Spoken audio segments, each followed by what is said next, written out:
Twaiko mwanya aho abashubuza aba bantu besharengera kandi twashanga bijwire kasanga yekiniga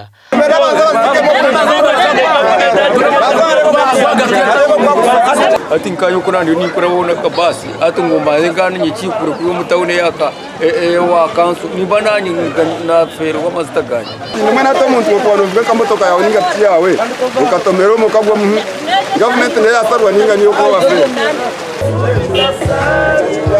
aha wokushanyika kwenti ndwezi ebishare by'entambura bikeyongera yo nyine gorosare hariya imotoka tuzakindetera mishuburo yanje ahabwo rutine atukuza kwetora kuri ya business I mean transport banyongeza mu munonga kujya ngo betorora munonga wakina yemerera kutekaho sento gargo sasura zenyine zwana ujirota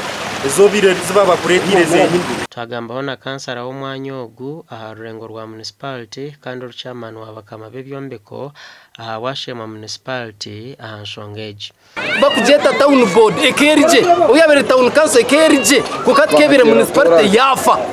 mwene jini yo koranse itegerise government yetakubasa kutiyamba iturekito twenyine itwe nkabantu teka hamakoko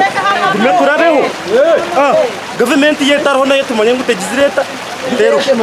kandi sente zembuto ngositunga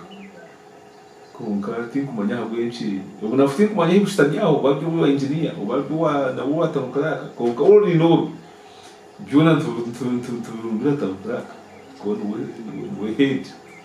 twagezaho kukahambuga nkuru za municipality office ezabikiro kwataho konka zaba zikingire gasha kwa Michael atwakiri